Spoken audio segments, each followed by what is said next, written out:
창세기 4장 1절부터 15절입니다. 아담이 그의 아내 하와와 동침하매 하와가 임신하여 가인을 낳고 이르되 내가 여호와로 말미암아 등남하였다 하니라.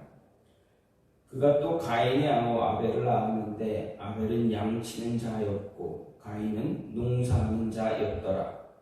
세월이 지난 후에 가인은 땅의 소산으로 제물을 삼아 여호와께 드렸고 아벨은 자기도 양의 첫 새끼와 그 기름으로 드렸더니 여호와께서 아벨과 그의 제물은 받으셨으나 가인과 그의 제물은 받지 아니하신지라. 가인이 몹시 분하여 안색이 변하니 여호와께서 가인에게 이르시되 내가 분하여 함은 어찌 됨이며 안색이 변함은 어찌 됨이냐. 내가 선을 행하면 어찌 낯을 들지 못하겠느냐. 선을 행하지 아니하면 죄가 문에 엎드려 있느니라. 죄가 너를 원하나 너는 죄를 다스릴지니라.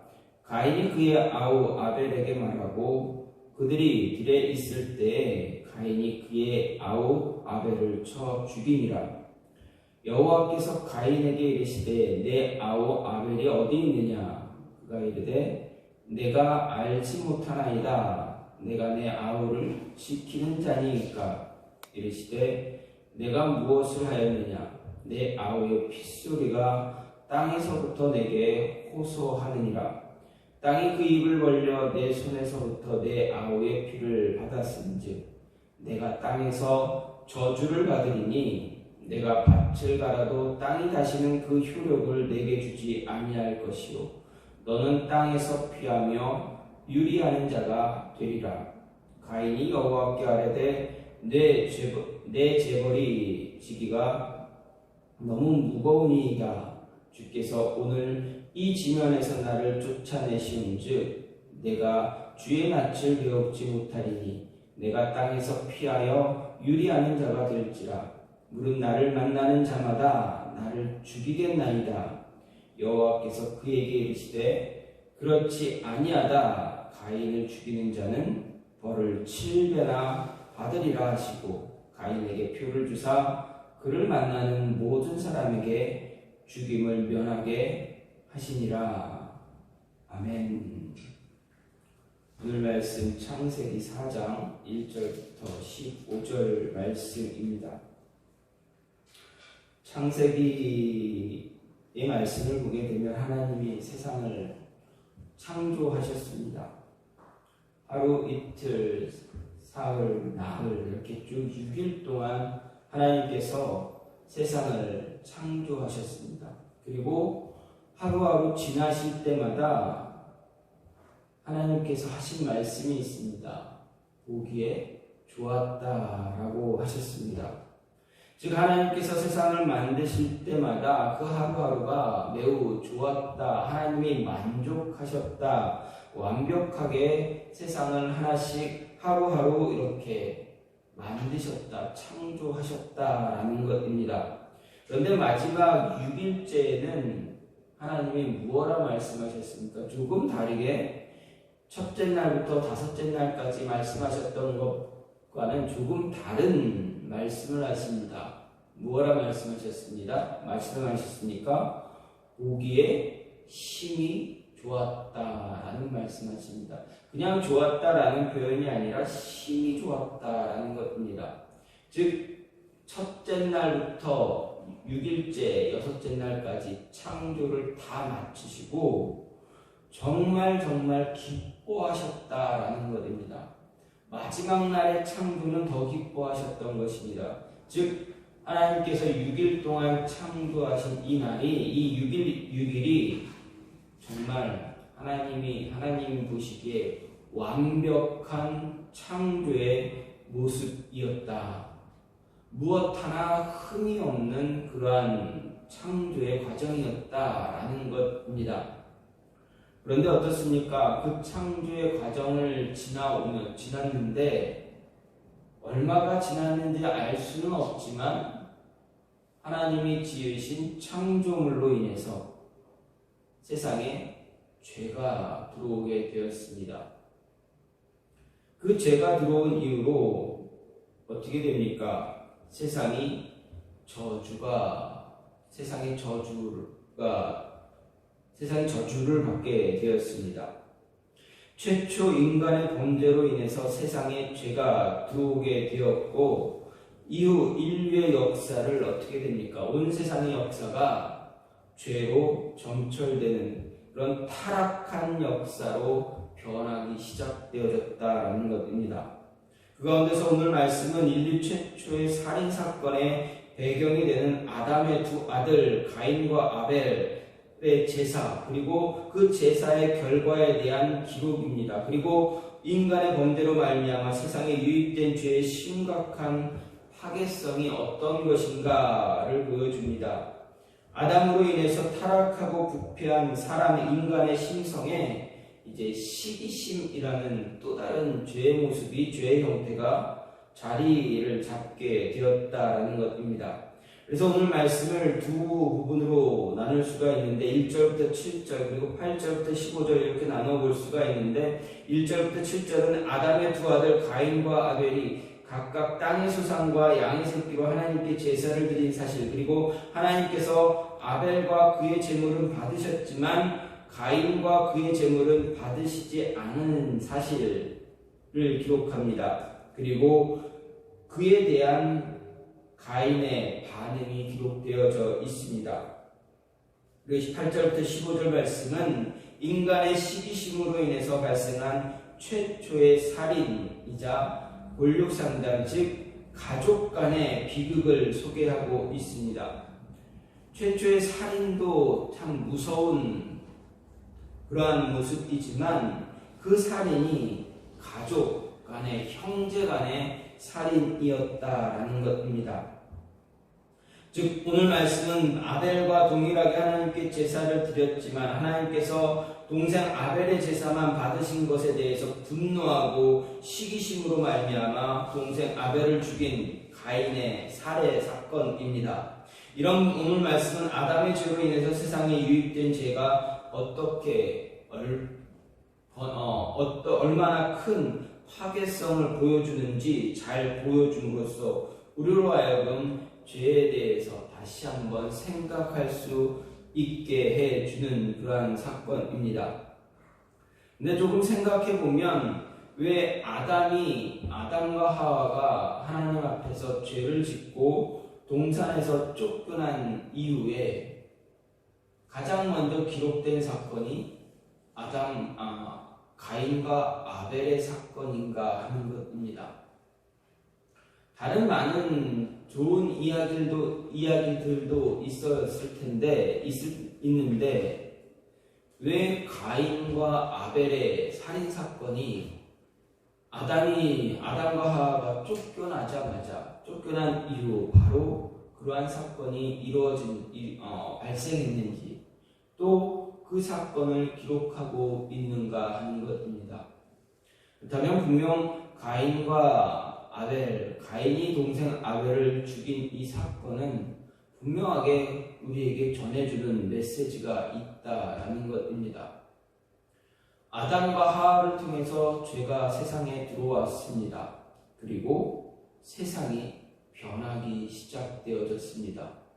그 세상이 얼마나 어떻게 변해가는가, 또 얼마나 심각하게 변해가는가, 또 무엇이 중요하고 무엇이 세상에서 가장 소중한 것인가를 오늘 사건을 통해서 생각해 볼 수 있다라는 것입니다. 먼저 생각할 수 있는 것은 제사의 중요성입니다. 다시 말하면, 지금으로 말하면 예배의 중요성을 가르쳐 주고 있습니다. 아담과 하와의 죄로 말미암아 인류는 에덴 동산에서 추방된 이래로 하나님과 인간 사이에 커다란 장벽이, 보이지 않는 그 장벽이 세워졌습니다. 만일 하나님의 인류의 인간의 인생을 긍휼히 여기지 않았다면, 우리에게 은혜의 손길을 거두어 버리셨다면 이 장벽 결코 허물 수 없는 그러한 장벽이 되었을 것입니다. 하지만 하나님은 제사라는 것을 통해서 이 장벽을 뛰어넘을 수 있게 해 주셨다라는 말씀입니다. 제사를 통해서 하나님께 다가갈 수 있는 은혜를 허락해 주셨습니다. 그렇기 때문에 이 제사는 하나님과 하나님의 백성들 사이의 관계를 회복시켜주는 가장 중요한 의식이 되었습니다. 그런데 오늘 말씀 성경을 보게 되면 이 제사를 어떻게 드려야 하는지에 대한 하나님의 가르침은 오늘 말씀을 통해서는 분명하게 알 수가 없습니다. 아담과 하와가 에덴 동산에서 쫓겨난 이후로 제사를 어떻게 드려야 되는지, 가인과 아벨이 드린 제사, 그들이 처음 드린 그 제사, 그 가운데 그 사이에 많은 시간의 공백이 있었음에도 불구하고 하나님은 나에게 어떻게 제사를 드려야 된다라고 가르쳐 주지 분명하게 말씀하지 않으셨습니다. 분명 아담과 하와는 하나님께 제사를 드렸을 것입니다. 하나님과 자신들 간에 세워진 보이지 않는 그 장벽을 허물고 그 장벽을 뛰어넘기 위해서, 하나님과 만나기 위해서 분명 제사를 드렸을 것입니다. 그런데 그들은 어떻게 하나님께 제사를 드렸는가에 대해서 알 수가 없습니다. 단지 알 수 있는 것은 가인과 아벨이 하나님께 드린 제사의 모습을 통해서 이렇게 제사를 드렸겠구나 우리는 생각해 볼 수가 있습니다. 그런데 하나님께서는 아벨의 제사는 받으시고 가인의 제사는 받지 않으셨다라고 본문을 통해서 말씀해 주십니다. 어떻게 제사를 드려야 된다는 것은 확실하게 가르쳐주지 않으셨습니다. 그리고 하나님께서 제사를 드려야 한다는 내용도 성경은 좀 전에도 말씀드렸듯이 분명하지 않음을 볼 수가 있습니다. 그렇게 아담과 하와 에덴 동산에 추방한 뒤 하나님께 제사를 계속 드렸다라는 기록도 없겠지만 어쨌든 그들은 계속 제사를 드려왔을 것입니다. 그런데 제사가 얼마나 중요한 것인가 오늘 말씀을 통해서 생각할 수가 있습니다. 이 제사는 바로 하나님과 연결되는 고리다라는 것입니다. 하나님과 죄인 사이에 세워진 장벽을 뛰어넘을 수 있는 그런 연결고리입니다. 그래서 이 제사 행위가 매우 중요합니다. 이 제사 행위가 중요하기 때문에 이 제사를 함부로 드려서는 안 된다라는 것도 분명하게 오늘 말씀을 통해서 가르쳐 주고 있습니다. 성경은 레위기에서 이 제사의 중요성을 한 번 더 강조합니다. 무엇입니까? 하나님께서 정한 불로 제사를 드리진 않았던 아론의 두 아들을 하나님은 백성들 앞에서 다 불태워 죽이셨습니다. 즉 제사가, 하나님이 원하시는 제사가 얼마나 중요한 것인가를 보여줍니다. 그래서 가인과 아벨, 그들은 하나님께 제사를 드렸습니다. 자신들과 하나님 사이에 보이지 않는 장벽을 뛰어넘기 위해서, 하나님과 귀한 관계, 교제의 모습을 갖기 위해서 하나님께 제사를 드렸습니다. 그런데 말씀을 보면 가인과 아벨이 드린 제사 가운데 하나님은 가인의 제사를 외면하셨고 아벨의 제사만 받으셨습니다. 그 이유는 아벨의 제사는 하나님의 마음을 기쁘게 했다라는 것입니다. 가인의 제사는 하나님이 기뻐하지 않았다라는 이야기입니다. 이것을 알 수 있는 것은 바로 3절과 4절을 통해서 알 수가 있습니다. 세월이 지난 후 가인은 땅의 수산으로 제물을 삼아 여호와께 드렸고 아벨은 자기도 양의 첫 새끼와 그 기름으로 드렸다라고 3절과 4절에서 이야기합니다. 근데 3절 말씀에서 가인이 땅의 수산으로 제물을 삼았다 할 때 이 제물이라는 단어, 이 단어를 보게 되면 인간이 하나님께 바치는 제물만 의미하는 것이 아니라 세속적인 선물을 나타낼 때도 사용되어지고 있음을 볼 수가 있습니다. 즉 존경을 나타내기 위해서 혹은 감사를 나타내기 위해서 바치는 선물을 가리키기도 합니다. 여기서 이 단어가 사용된 것은 가인이 하나님께 바치는 제물이 형식적인 것이 아니라 하나님께 존경과 감사를 돌리기 위해서 드리는 것이어야 함에도 불구하고 그 모습을 보여주지 못했다라는 것입니다. 가인은 제물을 바치는 대상에 대한 진정한 존경과 감사를 갖지 않았습니다. 그렇기에 하나님은 그의 제물을 받지 않으셨다라는 것입니다. 또 아벨이 드린 제물 양의 첫 새끼와 그 기름으로 드렸다라고 할 때 이 말씀을 보면 이 번역을 직역을 해보면 그의 양 첫 새끼들과 그것들의 기름 이렇게 번역을 할 수가 있습니다. 즉 우리나라 한글 성경에서는 양의 첫 새끼 그 기름 이렇게 단수로 이야기하고 있지만 원문을 보게 되면 영어 번역본들을 보게 되면 복수로 양 첫 새끼들 그리고 그것들의 기름에서 복수로 기록되어져 있음을 알 수가 있습니다. 즉 아벨이 새끼 양 한 마리만으로 제물을 드린 것이 아니라 여러 마리 양들의 첫 새끼들 처음으로 난 양 그 새끼들을 여러 마리를 하나님께 제물로 드렸다라는 것이 됩니다. 그리고 기름으로 드렸다 할 때 기름은 1차적으로 지방을 뜻하지만 아름다운 것이라는 것도 살찌고 기름지고 아름다운 것이라는 의미도 포함이 되어져 있습니다. 따라서 본문 말씀을 번역할 때 그의 양떼 첫 새끼 몇 마리로부터 얻은 기름진 부분들이나 혹은 그의 가장 좋은 어린 양들로부터 얻은 고기의 기름진 조각들로 이렇게 번역할 수 있습니다. 따라서 당시 아벨은 형식적인 제사를 드린 가인과는 다르게 정말 정성을 다해서 가장 좋은 것으로 하나님께 드렸다라는 것입니다. 그렇게 아벨의 태도는 하나님이 기뻐할 수 있는 최대의 표현의 제사였다라는 것입니다. 즉 하나님께 예배할 때 하나님께 제사를 드릴 때 정말 진심을 다해서 자신의 마음 깊은 곳에서부터 우러나오는 그런 모습으로 하나님과의 관계를 정말 잘 설정하기 위해서 잘 바르게 잡기 위해서 할 수 있는 최고의 모습으로 하나님께 제사를 드렸다라는 것입니다. 하나님은 이러한 제사의 모습을 원하신다라는 이야기입니다. 양의 첫 새끼, 양의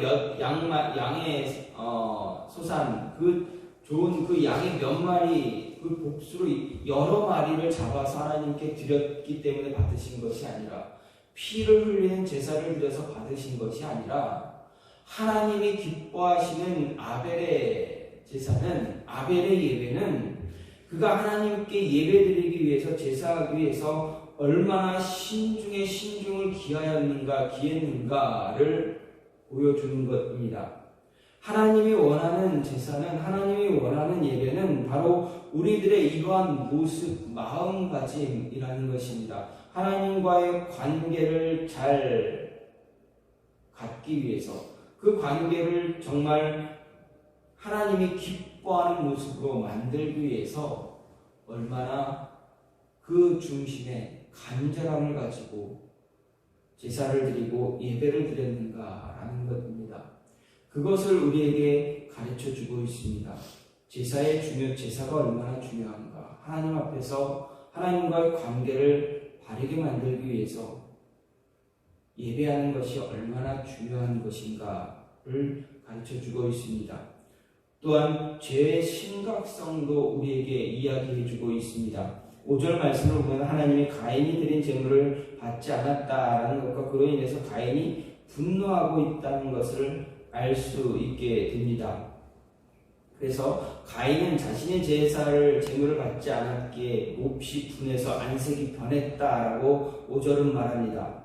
바른 제사를 드리지 않았던 가인이 자신의 제물을 받지 않은 하나님께 자신의 죄를 회개하기보다는 어떻게 보면 모든 원인을 하나님께 돌리려고 하는 모습이 나타나고 있습니다.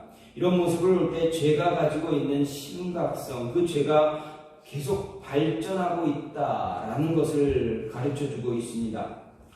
하나님이 세상을 창조하셨던 그 시점에는 죄가 세상에 들어오지 못했습니다. 하나님의 창조는 너무 완벽했기에 죄가 틈을 비집고 들어올 수가 없었습니다. 하지만 아담과 하와가 하나님의 명령에 온전히 순종하지 못함으로 인해서 죄가 세상에 들어왔습니다. 그리고 그 죄는 책임 전가의 모습으로 변했습니다. 먼저 말씀에 순종하지 않는, 말씀을 듣지 않는 모습으로 죄가 들어왔지만 그 이후에 책임을 전가하는 모습으로 죄가 변하게 되었습니다. 하나님이 아담에게 왜 명령 어기고 먹지 말라고 한 열매 먹었느냐 이렇게 묻자 아담이 자신의 책임을 하나님 앞에 회개해야 됐음에도 불구하고 그 책임을 하와에게 전가시켰습니다. 하와는 어떻습니까? 뱀에게 자신의 죄에 대한 책임을 전가시켰습니다. 가장 먼저 아담이 하나님 앞에서 죄에 대한 회개를 고백하지 못하고 그 책임을 전가시켰고, 그래서 그 죄는 다시 발전해서 하나님께 온전히 드려야 할 제사의 모습을 자신의 기준으로 바꿔버리는 모습으로 변화되었습니다. 전심을 다해서 하나님께 제사를 드려야 함에도 불구하고 가인은 하나님께 드릴 제사를 자기 만족의 모습으로 드린 것입니다. 제사를 드리는 마음이 잘못됨으로 또 다른 죄가 시작되었고, 그로 인해 또다시 죄는 한 사람의 마음속에 시기와 질투를 불러일으켰습니다. 이 시기와 질투는 결국 살인이라는 모습으로 변하게 되었습니다.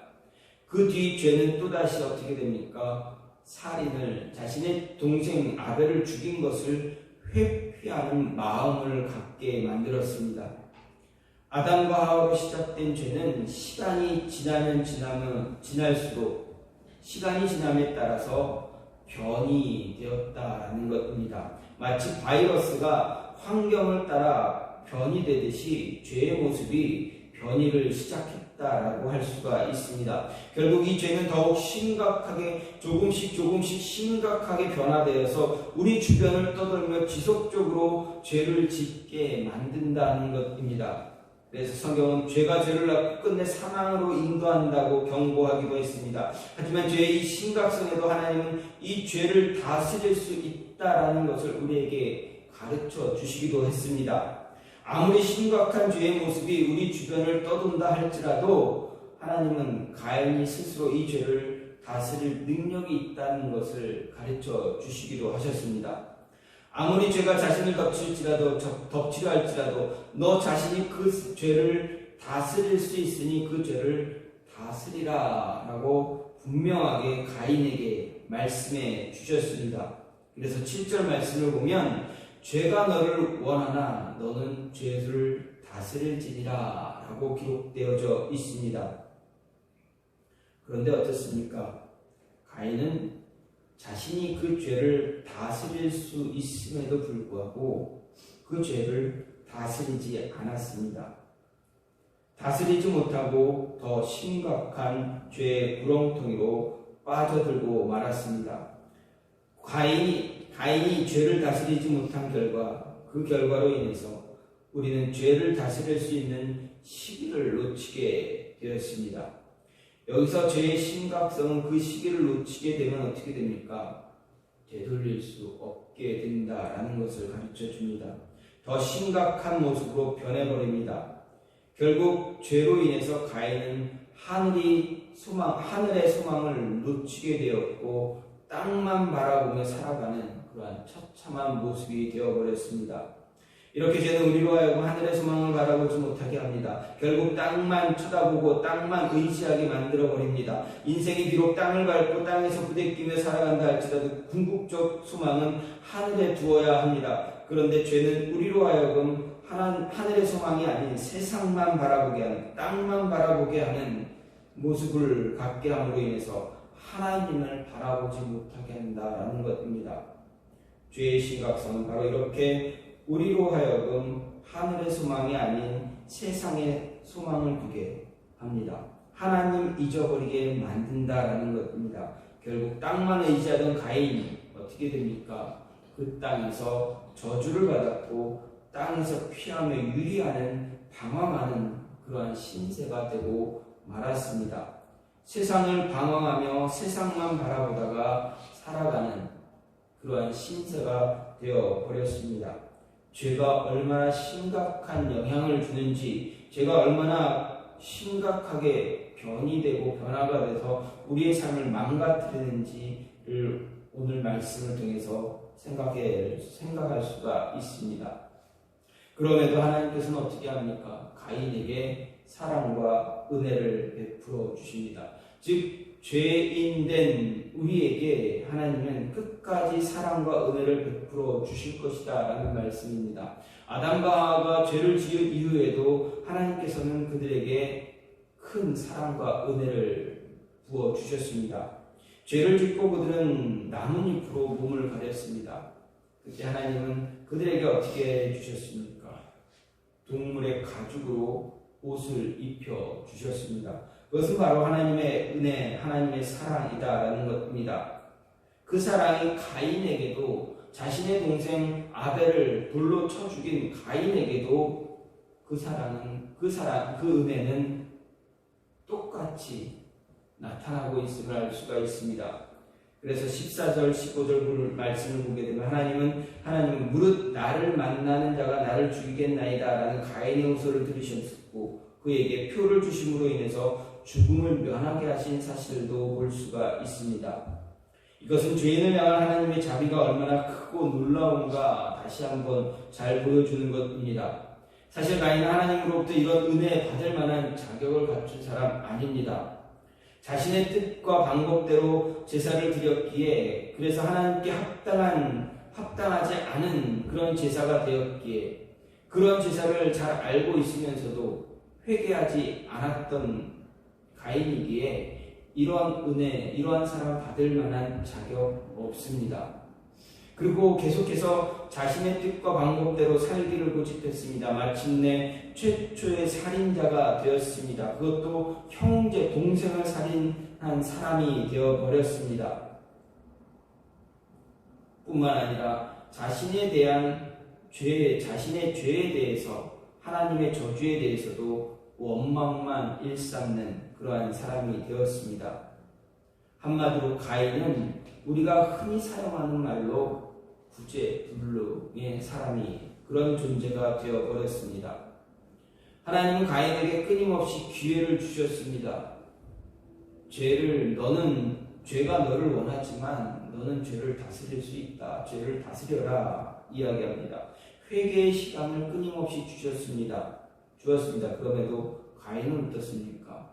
그 기회를 다 버렸습니다. 그 시간들을 다 그냥 헛되이 보내버렸습니다. 그러니 아무리 잘못된 것을 가르쳐 주어도 변하지 않는 사람들을 볼 때 우리는 구제불능이다라고 이야기하기도 합니다. 그럼에도 하나님이 가인을 향해 행하신 일들 무엇인가 오늘 말씀 통해서 볼 수 있습니다. 하나님은 가인을 즉각적으로 심판하지 않으셨습니다. 그를 멸망의 길로 이끌어가지 않으셨습니다. 가인에게 계속적으로 자비를 베풀어 주셨습니다. 가인이 살인죄를 범한 이후에도 그에게 찾아가서 그로 하여금 회개할 수 있는 기회를 주셨습니다. 그를 저주하는 가운데도 그에게 보복이 가해지는 것도 막아주겠다 말씀해 주셨습니다. 두려워하는 가인에게 누구도 가인을 죽일 수 없고 가인에게 보복할 수 없겠다 하셨던 약속과 증거까지 주셨습니다. 이렇게 하나님은 인간으로서 하지 말아야 할 행동, 짓지 말아야 할 죄를 지은 가인에게도 오래도록 참으시고 끝까지 은혜를 베풀어 주시는 분이다라는 것을 보여줍니다.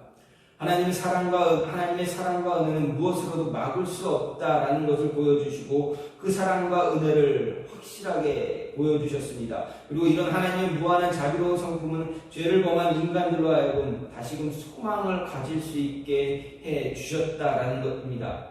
아무리 죄인일지라도, 살인을 저지른 죄인이라 할지라도 하나님의 은혜, 하나님의 사랑, 그 사랑이 그에게도 임하고 있다라는 것입니다.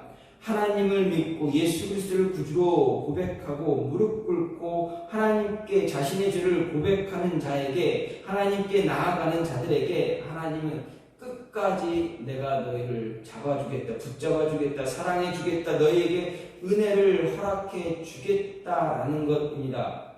구원의 길로 들어설 수 있게 해주시겠다라는 것입니다. 가인이 동생 아벨을 죽인 이 사건을 통해서 우리에게 분명하게 말씀해 주시는 것은 모든 죄인들에게, 온 세상의 인류, 온 세상의 죄인들에게 하나님의 은혜가 아직 남아있다라는 것입니다. 속히 돌아오라라는 이야기입니다. 그 시기를 놓치지 말라는 것입니다. 그 은혜를 더하기 위해서, 그 은혜가 더 크게 누려지기 위해서, 느껴지기 위해서 죄를 계속 짓는 어리석은 그런 모습 갖지 말라는 것입니다. 바울은 그렇게 이야기했습니다. 은혜를 더 풍성히 누리기 위해서 너희가 계속 죄를 짓겠느냐, 지으려 하느냐, 그러면 안 된다. 때가 있다, 시기가 있다. 돌아올 수 있는 때가 있고 돌아올 수 있는 그 시기가 있다. 이야기하면서 빨리 속히 돌아오라 이야기했습니다. 하나님이 오래 참으시는 분이시고 자비를 베푸시는 분이기에 우리로 하여금 돌이키기를 원하신다라는 것입니다. 아무리 말할 수 없는, 어떻게 할 수 없는 죄를 지었을지라도 하나님은 돌아서면 받아주신다는 것입니다. 자신의 동생을 죽인 가인, 또 예수님을 십자가에 못 박은 유대인들, 십자가에 못 박으라고 외쳤던 그들, 또 예수님을 십자가에 못 박게 내어준 그 제사장들, 대제사장, 그리고 바리새인들, 하나님은 그들이 돌아오기를 원하신다는 것입니다. 그들이 돌아왔을 때 자신의 죄를 고백하고 예수님의 이름 앞에 무릎 꿇을 때 하나님은 그들을 받아주셨습니다. 하나님의 은혜는 결코 멈추지 않습니다. 계속 지속됩니다. 그 모습을 가인이 자신의 동생 아벨을 죽인 사건을 통해서 우리에게 또다시 가르쳐주고 있습니다. 인류 최초의 살인사건, 참 안타깝고 어떻게 돌이킬 수 없는 그러한 사건이 되었지만 이 사건을 통해서 우리가 하나님과의 관계가 어떻게 되어져야 되는가, 하나님과 어떤 관계를 가져야만 하는가, 우리가 어떻게 하나님 앞에서 바른 예배의 모습을 가져야 하는가를 이야기해 주고 있습니다. 그리고 하나님 앞에서 죄를 짓게 되면 그 죄가 얼마나 심각하게 우리의 모습을 무너뜨리고 망가뜨리고 파괴하는가를 이야기해 주고 있습니다. 속히 돌아올 것을 이야기하고 있습니다. 돌아오는 자에게, 하나님께 고백하는 자에게 하나님은 은혜를, 사랑을 부어주신다라는 것을 끝까지 말씀해 주고 있습니다. 하나님의 은혜와 사랑이 저와 여러분의 삶에서 늘 차고 넘치기를 소망합니다. 죄의 심각성을 고백하며 우리의 모습을 하나님이 기뻐하는 그런 모습으로 바른 관계의 모습을 가지면서 진정한 예배자의 삶을 통해서 하나님의 은혜와 사랑을 더 많이 누리시고 또 그 은혜와 사랑을 전할 수 있는 저와 여러분이 되기를 간절히 소망합니다. 이 시간 같이 기도하기 원하는 것은 하나님, 인류 최초의 살인사건을 통해서 가인이 동생 아벨을 죽인 이 사건을 통해서